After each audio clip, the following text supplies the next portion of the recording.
So should we care? Well, should we care what they think? Colossians 4 has Paul saying this, be wise in the way you act toward outsiders.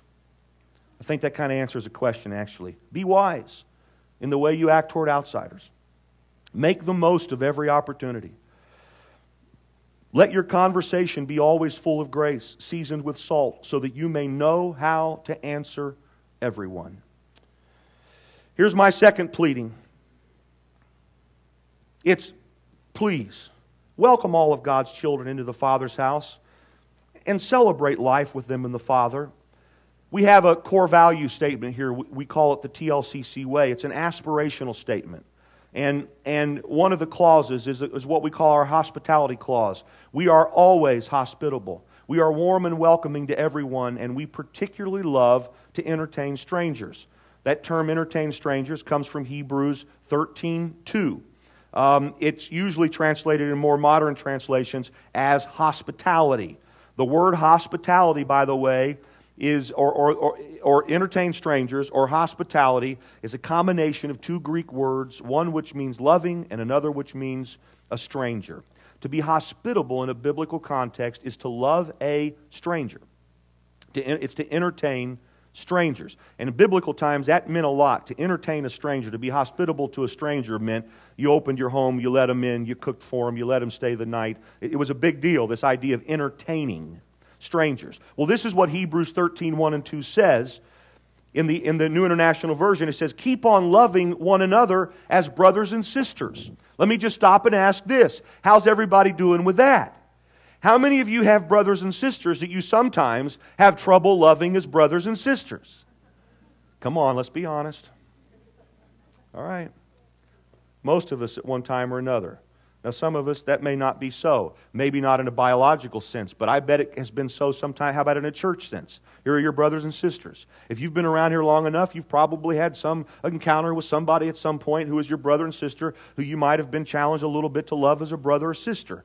It's challenging enough that we're supposed to love each other and love our biological blood. That's a lifetime of working things out. Now, you can act like an elder brother and act like, oh no, not me, not ever. Well, sometimes I have problems just loving the people I'm really supposed to love. You say, oh, but you're a pastor. I know, I'm a pastor who really needs the grace of God. So that's the deal. But then he takes it up another level. He says, not only are you supposed to love your brothers and sisters, but he said, and do not forget to show hospitality to strangers. For by so doing, some people have shown hospitality to angels without knowing it. We are told not only to love our brothers and sisters, we are told to love strangers. This is a key core value in this local church.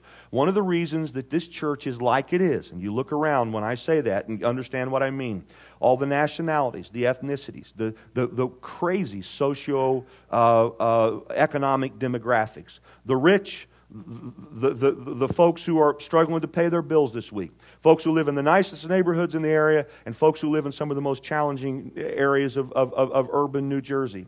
Some of the most, I met yet another guy on his way out today, told me he just finished his PhD. And then I may meet someone later who will be just as excited to tell me that they finally got their GED. And this church has always been a church that's this crazy mix of all of these people. But here's the value that's allowed us to do that. It's the value of hospitality. It's learning to love strangers. It's learning to love people who are not like us.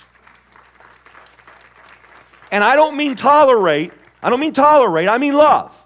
I mean spend time together, have dinner together, love each other's kids, serve in ministries together, have life groups together. We decided a long time ago we didn't want homogeneous anything. All the books on leading, growing churches say if you're really smart, you'll make sure that your church is homogeneous, meaning that everybody's basically the same. They're either all white, or they're all black, or they're all Latino, or they're all Asian, or they're all upperly mobile, kind of wealthy, or they're all kind of under, just because if you get too many different kinds of people together who are strange to each other, you're going to lose all your hair. That's what all the books say. And I don't know what they're talking about, because My experience is that when I showed up here from my white bread and mayonnaise Midwestern Bible Belt world, which I thought was the only thing that existed, well, I had actually traveled a lot, so I was getting an idea that night. And all of a sudden I find myself, I don't know how, pastoring this eclectic group of people. It was real small at that time. This is what I've discovered over the years. I've discovered that loving strangers, or people who are strange to me, which would be 15 years ago, anybody in New Jersey. Oh, I need to go home. Loving people strange to me. Loving people whose cultures I don't understand. Whose food are so spicy that that's actually what happened to the head of hair.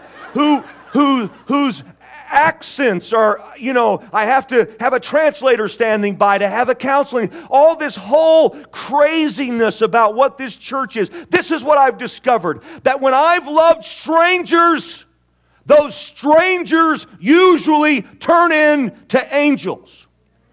An angel is a messenger from God,